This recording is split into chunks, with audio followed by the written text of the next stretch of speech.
My name is Owen Symes, and welcome to The Copagandists, a podcast about cop shows and the people who make them. This week, we're not talking about Jack Webb or Dragnet. Instead, we'll be spending this episode and the next one discussing one of Dragnet's immediate contemporaries, the hugely successful Highway Patrol. Let's get started.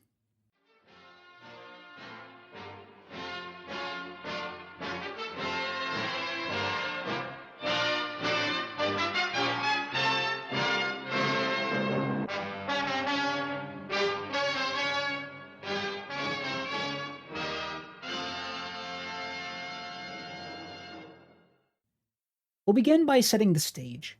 In 1950, cop shows had barely existed on U.S. television. They were all private eyes and crime anthologies. Dragnet changed that, ushering in a wave of police procedurals. These children of Jack Webb filled up the production pipelines and broadcast schedules of U.S. television, beginning with downright clones like The Lineup, then shifts in focus to other aspects of policing, like Highway Patrol. And finally, with some high-quality dramas that sought to drive the burgeoning genre in new directions, like Naked City. Such shows soon amounted to hundreds upon hundreds of episodes, hours of police content. But why this wave of cop shows in the wake of Dragnet? Might seem like kind of a dumb question. The obvious answer is that other people, producers, creatives, network execs, they wanted a piece of Dragnet's pie, wanted to iterate on what they perceived to be a successful formula. And scholar Todd Gitlin, for one, writing around about 1980, does kind of agree with this and gives some insight into why TV executives in particular found imitation to be good business. Quote, "Executives like to say that they are constantly looking for something new, but their intuition tells them to hunt up prepackaged trends and then recognize the new as a variant of the old. This hedging of bets also supplies them with ready-made alibis in the frequent case of failure. Then, too, as long as the authentically and commercially new hasn't shown up, something has to be found to fill the airwaves, for time unfilled is time unsold. So why not exploit a currency already in circulation, one backed by the cachet of impressive numbers?" Individual executives, in other words, felt structural pressures to increase profits, and this required action of them. But doing, I guess, anything in life carries some inherent risk.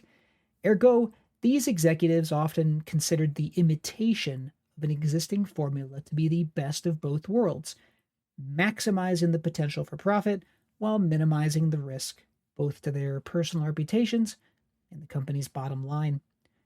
So, for example, we have Desi Arnaz, who co-ran Desi Productions with his wife, Lucille Ball, yes, that Lucille Ball, adapting The Untouchables for the small screen because he thought that a quote-unquote plain cops and robbers show would be profitable for his company, and maybe even serve as another star vehicle for himself. I Love Lucy was ending. He needed another show. Could have worked. Economics, of course, did not account for all of these shows being greenlit. Sometimes they came from real artistic drive. For example, in 1958, Herbert B. Leonard produced Naked City, perhaps the best cop show of the era. He used his existing financial success to push for the creation of this innovative and frankly humane anthology series, allowing writer Sterling Siliphant, who would later script In the Heat of the Night and win an Academy Award for it, to just run wild, first as the inaugural season's main writer, and then for the remaining 3 seasons as executive story consultant. In addition to economics and art, we also have politics, which could also play a role in a cop show's creation. Some departments wanted to gain the same PR boon that Dragnet had obviously delivered for the LAPD. And at the same time, advocates of police professionalization more broadly wanted to get the word out that U.S. cops were no longer the corrupt buffoons of yesteryear. So, we have some specific shows like New Orleans Police Department, which lasted 1 abortive season, covering only one department, and also broader programs like Man Behind the Badge, a long-running anthology series that covered various law enforcement personnel, from beat cops and prison guards to postal inspectors and sheriffs.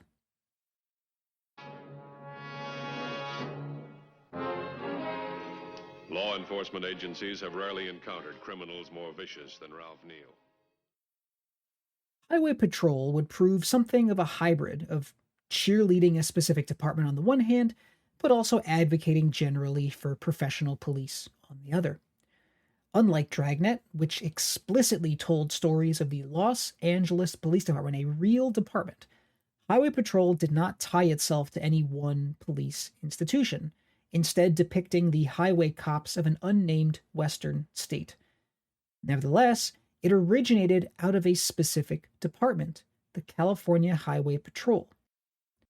The idea to create a dramatized account of actual California Highway Patrol cases is typically credited to Commissioner Bernard Caldwell. And it's true, he certainly played the decisive role in getting the show made, but the idea itself did not actually originate with him. As detailed in a 1958 court case, Heckenkamp v. Ziv television production, 157 Cal App 2D 293, the idea originated with Patrol Officer George Heckenkamp. He registered it with the Radio Writers Guild in September of 1953, then sent a 26-page script called Roadblock to the Screenwriters Guild in February of 54. He soon broadened the show's premise to include the patrol arms of other states, registering a second script, Mountain Patrol, with the Writers Guild in April. During this period of early writing, Heckenkamp requested permission from California Patrol to use official files in his project. Commissioner Caldwell denied this request in writing on April 2nd, asserting that such use of official files was against policy. Although Commissioner Caldwell had rejected Heckenkamp in 1954, his tune changed the following year. Seeing how much good Dragnet had done for the reputation of the LAPD, and increasingly desirous of expanding the size and scope of his own department, he now wanted his own TV show. "Get us a show like Dragnet," he told his public relations office. I don't know if he shouted it. I feel like a lot of cops like to shout, so I'm going with that. One employee, Guy Daniels, obliged. Daniels, logically, went right to the source of propaganda and approached Jack Webb to create the show. And the timing seemed opportune, for as we have seen, Webb was already growing tired of Dragnet and had begun casting about for other projects. And he initially expressed some interest in doing a show about the California Highway Patrol. Unfortunately, scheduling intervened. He had too much work to do on the jazz film Pete Kelly's Blues, and thus could not assist Highway Patrol in their show. Enter Ziv Productions and its founder, Frederick Ziv. Formerly a big player in radio syndication, Ziv had moved into TV production starting in 1948 with the wildly successful western The Cisco Kid. This established him as a man that could deliver inexpensive programs that just got the job done. This wasn't quality TV, but it attracted considerable audiences and usually did so under budget. Ziv himself also seemed to have a penchant for action shows, which seemed like a good fit for a program depicting a police department that, presumably, focused a great deal on pursuit and interdiction. Ziv himself recalled in 1999, "And most of my shows were about the chase. The chase is a wonderful attention getter. You have suspense, action. We had the chase on horseback, the chase on the highway, the chase underwater, and the chase in the air. The chase provides a minimum of dialogue and a maximum of tension."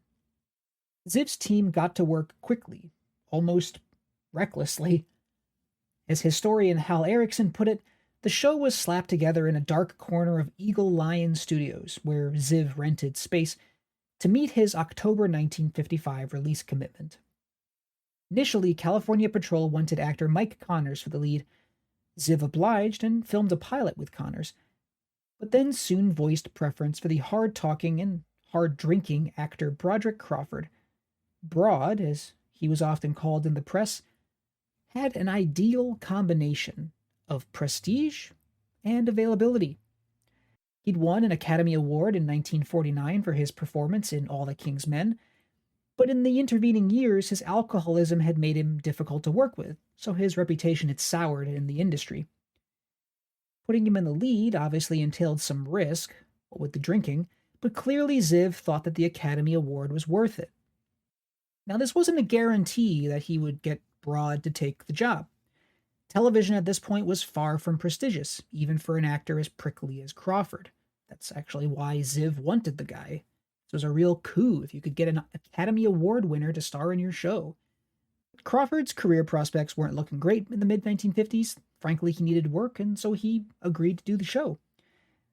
In the intervening years, he would happily admit that he did the show for the money, telling TV Guide in 1971, for example, "I'm no up-and-coming starlet. I identify with the payroll department. I've made upwards of $1 million on the cops and robbers business. I'm still making it, so don't applaud. Just send me the check." While Ziv paid Crawford well and took some risk in hiring him, this largesse did not apply to the rest of production. Indeed, unlike the grandfatherly entrepreneur of Jurassic Park, really spectacular, spared no expense. Ziv spared every expense when making Highway Patrol. The cops provided much of the equipment, like patrol cars in the first season. The theme music came from Ziv's library of royalty-free music. Film stock and setup time were saved by relying on long, unbroken takes and by avoiding reshoots as much as possible. The show's grueling pipeline moved even faster than that of Dragnet. Episodes took a mere day and a half to film, exteriors one day, interiors the next. Crawford himself recalled in the 70s that they would do a show in 2 days, and in a 6-day work week, they were doing 3 shows a week. In fact, this schedule proved so hectic for Crawford that he would sometimes forget which script was being shot on a particular day, although his drinking on set might have contributed to his confusion. This thrift resulted in a show that typically cost around $20,000 to make, although episodes using helicopters would cost more. For comparison, the 1951 pilot of Dragnet cost $38,000, almost double, and an average episode of The Twilight Zone would run more than $50,000. This show was, frankly, cheap as dirt. An escaped convict is a deadly enemy. If he's as brutal and as cunning as Ralph Neal, he is never underestimated. Every law enforcement agency is alerted, including the Highway Patrol. As for the show itself, Crawford played Chief Dan Matthews, the head of an unnamed Western Highway Patrol. Like Dragnet, the show would open with a somber narration, declaring, with the confidence of a mediocre white man, Whenever the laws of any state are broken, a duly authorized organization swings into action. It may be called the state police, state troopers, militia, the rangers, or the highway patrol. These are the stories of the men whose training, skill, and courage have enforced and preserved our state laws.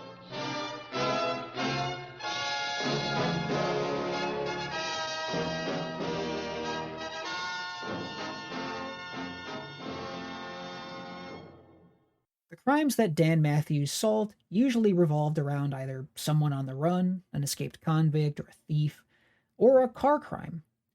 At first, these more or less kept within the confines of the actual California Highway Patrol's jurisdiction, but as they continued to churn out episodes, the writers increasingly found themselves pushing the boundaries of what kinds of crimes their TV cops could handle. A tension thus developed between what the California Highway Patrol wanted, which was authenticity as they saw it, and the need to create entertaining drama. We'll talk about this at length next episode, don't worry. Whether or not the plots were realistic, the show always prioritized the chase. This contrasted greatly with Dragnet, and that show's emphasis on interrogation. Sure, Highway Patrol did not entirely jettison thoughtful casework, but more often than not, the roaring engines and swirling helicopters drowned out the slow spinning of dictaphone reels or the tense dialogue of the interrogation room. These chases made great use of technology both behind and in front of the camera. Always in frame was some piece of cutting-edge 50s tech, glittering in impressive new highways, fast and aggressive police cruisers, wireless communications equipment, Even the occasional Bell helicopter made an appearance, similar to those that had debuted only a few years earlier in the Korean War. Helicopters in particular were used to great effect behind the camera as well. As one paper reported at the time, latest of the television shooting techniques was employed in getting the new Broderick Crawford Highway Patrol star on film. Among the tricks was to put a camera in a helicopter to get some excellent bird's-eye shots of speeding automobiles. It may not seem like much today, but it was about as revolutionary then as maybe drone camera shots were a couple of years ago. Just wasn't something that people had seen much of. Pete, use caution. We believe Neil may have been driving that car. Don't worry, Dan. I promised to take my kids to the circus tonight. I'll shake it down and call back. Stand by. 10-4. With episodes being filmed, newspaper copy began to circulate promulgated prior to the show's premiere. And this highlighted a couple of different selling points: authenticity, action, and Crawford. Take this blurb from a Maine paper.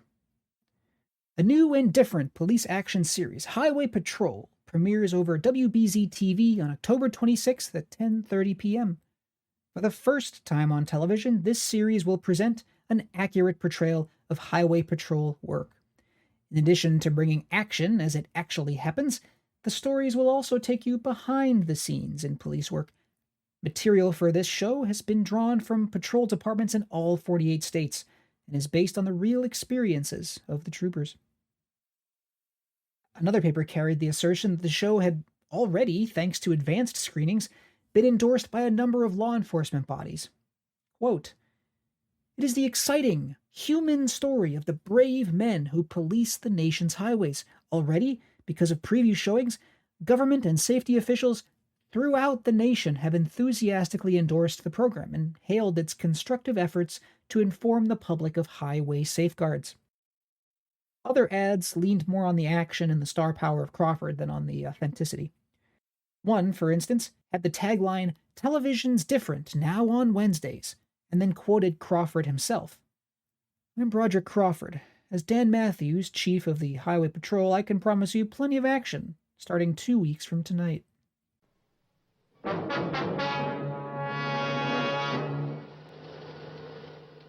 Peterson was in bad shape. The disappearance of his uniform and his car served to illustrate that Neil would be almost impossible to anticipate, and that he now was in possession of a gun. Despite the promises of authenticity and action and Crawford's gravitas, critics were not very impressed. Some critiqued this blatant copycatting of Dragnet, both in terms of technique and its purported realism. Bill Ladd, for instance, reviewed the premiere in the Courier-Journal. The producers would like to sell this one as public service, showing the people how their state police operate. The opening episode was a run-of-the-mill cops and robbers opus, showing an attempt to capture the Dragnet technique of quick switching close-ups and facial contortions by Broderick Crawford, the chief state cop involved. Lots of shooting as the coppers chase an escaped convict, one officer slugged, school bus driver kidnapped, all ending with a heart-tug line designed to show that state policemen too are kind human beings at heart. It's fair entertainment, but whether it truly pictures the work of state police and or militia, as was stated at the opening, is doubtful. Other critics bemoaned the moralistic storytelling on display. A syndicated column by Charles Mercer made the rounds in late October, as the show spread itself across various TV markets. After eye-rolling his way through the episode's plot, the capture and eventual slaying of a devious and ruthless escaped convict, Mercer concludes his article. "See, after the last commercial, Crawford comes on for a second and says, 'Obey the law.' Ah, sure. But gee, that was one smart convict, except for that one bad break that they had to put in there, because the cops always gotta win in these things. Except for that, the con would have gotten away into the city. I wonder what's going to happen next week." Critic Bob Foster actually wondered whether Highway Patrol, despite its official backing, had actually set out to make the cops look like dumb. He noted that while Dragnet had gone a long way towards breaking the Hollywood pattern of making cops look stupid, quote, "For the past couple of weeks we've been looking in on Highway Patrol and can't help but think that the producers are out to make the movie cop look just a little stupid. might be a good idea if somebody brought to the attention of the producers of this new adventure series that it's been a long time since police officers were made to look stupid in films. Of course, not all critics were negative. Dan Richmond of the Philadelphia Inquirer had some mild praise. Quote, allegedly based on actual experiences out of the files of the California State Police and filmed with their cooperation, Highway Patrol is no worse than others of its ilk and quite a bit better than some. In the opinion of Mr. Richmond, this was because of Crawford's prowess and, quote, a few suspenseful moments of an exciting quality considerably above a good many of these crime doesn't pay fandangos. Some critics even had downright praise. The Newark Advocate's TV magazine lauded Broderick Crawford in particular, no surprise there, he was an Academy Award winner, and called the show, quote, jammed with real, exciting, tense action, the kind that takes place every day on the nation's highways as state patrols go about their business of keeping the highways safe. Out of Oregon, the Register Guard liked the show, but did caution against letting the youngest of viewers watch. Quote, photography on the show is good, featuring close-ups which are particularly effective for television. The program, however, is probably not best for the younger children because of all the action, but it's scheduled late enough so that the kiddies should be tucked in and pushing sand by that time anyway. You all right, Dan? Yeah, I'm fine. You better check Neil. He's probably in bad shape. Looks like he's all through. You better call the coroner. That's his playmate in the blue suit. Take him down to headquarters and book him. Despite the critics, the show was a runaway success. When it made a limited premiere on California station KTTY, it managed second place in the ratings, behind only I Love Lucy, a stellar performance for an independently produced non-network show. After this stellar premiere, KTTV actually took out newspaper ad space to gush over its audience response and to promise more to come, writing, KTTV has never had such an exciting response to any new program as it had to Highway Patrol. To the more than 820,000 people in Southern California who saw last week's Highway Patrol, we say, believe it or not, tonight's Highway Patrol is even better. Frederick Ziv himself had not expected such a reception. Indeed, his initial plans only called for one season of 39 episodes, and back when they made almost 40 episodes a season, with no immediate preparation for a second season. Obviously, once the ratings came in, he found himself selling the show to other markets and gearing up to make more. Ultimately, the show ran for 4 seasons, totaling 156 episodes. One magazine summarized its success in 1959 as a combination of, quote, a good idea, sturdy scripting, devoted acting, and real smart promotion. Ziv wanted to keep going, to do a 5th season, but by that point, Broderick Crawford was getting a little bit tired of the show. He wanted to get back to making movies. This was just as well, for by the late 1950s, the Dragnet-inspired wave of cop shows, which Highway Patrol was a major part, was really slowing down. Nevertheless, the show continued to air in syndication, remaining a common sight on U.S. televisions well into the 1970s. New cop shows, however, all but died out by the end of the Kennedy years, and didn't return to popularity until after Nixon came to office.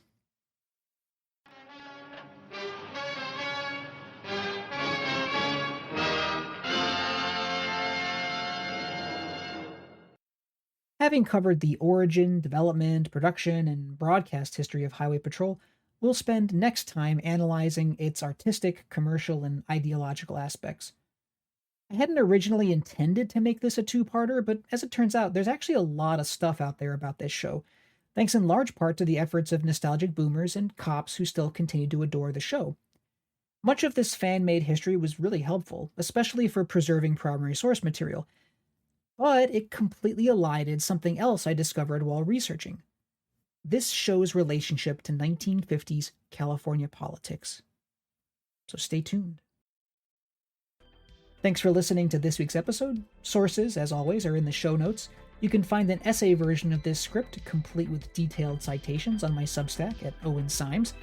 You can also find me on Blue Sky, Owen-Symes, YouTube at Integral History, and you can check out my book, It Was Our Man in Washington, A History of the Obama Years.